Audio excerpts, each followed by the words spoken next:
Hello les amis, je vous retrouve pour une nouvelle vidéo sur le football italien et la Serie A et je vais vous présenter le match Juventus-Turin contre Empoli. C'est un match qui a lieu ce samedi 27 janvier 2024 à 18 h pour le compte de la 22e journée du championnat d'Italie Serie A saison 2023-2024. Alors la Juventus de Turin c'est le premier actuel du classement qui reçoit Empoli le 19e et avant-dernier. Donc dans cette vidéo on va revenir sur le classement de la Serie A avec les statistiques de ces deux équipes. On verra ensuite le classement des meilleurs marqueurs et passeurs pour ces deux équipes toujours en Serie A. Puis on enchaînera par les 10 derniers résultats toutes compétitions confondues et les stats et on terminera par les compos d'équipe et tactiques éventuelles, ce qui nous permettra d'avoir une idée, une tendance à ce match. Pour ceux qui souhaitent voir ce match à la télé, sachez que vous pouvez le voir sur beIN Sport 4. Alors au classement, on a donc la Juventus de Turin qui est premier avec 52 points en 21 matchs, 16 victoires, 4 nuls, une défaite, 35 buts marqués, 12 buts encaissés, plus 23 de différence de but. Je disais que c'était un premier provisoire parce qu'en fait ils ont un point d'avance sur l'Inter de Milan, mais l'Inter de Milan a un match de moins. Donc si l'Inter de Milan gagnait son match en retard, voire ferait match nul, il serait devant la Juventus de Turin à nouveau. De son côté, Empoli est 19e et avant-dernier avec 16 points en 21 matchs, 4 victoires, 4 nuls, 13 défaites, 14 buts marqués, 35 buts encaissés, moins 21 de différence de but. Ils sont dans la zone rouge, mais finalement ils n'ont pas trop de retard sur certaines équipes comme Sassuolo qui est 15e avec 19 points, donc 3 points de plus. Donc avec quelques victoires, ça peut aller très vite pour sortir de la zone rouge. Mais il faut les faire les victoires. Au niveau des buteurs, pour la Juve, on a Vlahovic avec 11 buts, qui est à 6 buts. Pour Empoli, Jurkowski 4, Caputo 3, et après il y a 2 joueurs à 3, 2, 1 but pour les deux équipes. Pour les passeurs décisifs, Kostic de la Juve est à 4, Cambiaso, McKennie, Rabiot 3 pour la Juve, Cancelleri pour Empoli 2, et après il y a d'autres joueurs à 2 passes et une passe pour les deux équipes.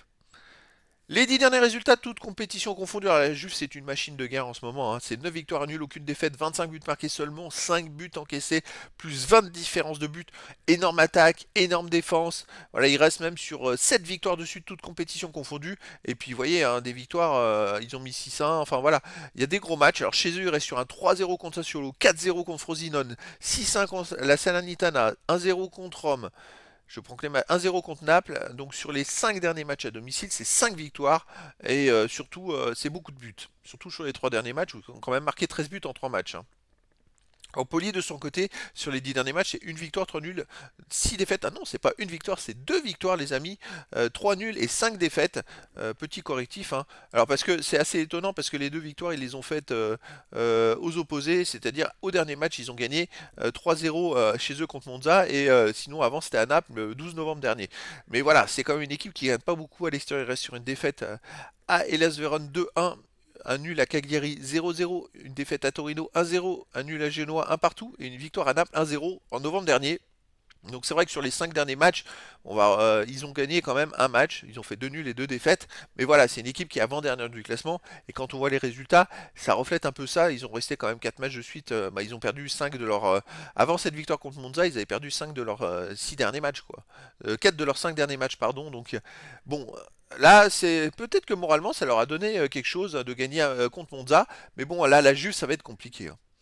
Au niveau des compos d'équipe et tactique, pour la Juve, ça serait du 3-5-2 classique avec gardien Szczęsny, défense Gatti, Bremer, Danilo, milieu de terrain Cambiaso, McKennie, Locatelli, Miretti, Kostic, attaquant Vlahovic et Yildiz. Et pour Empoli, du 3-4-3 avec gardien Capril, défense Huperto, Valukiewicz, Ismaji, milieu de terrain Kakas, Marin, Grassi, Berezinski, attaquant Jurkowski, Seri et Cambiaghi. Voilà les amis, bah, écoutez, le décor est planté entre ces deux équipes.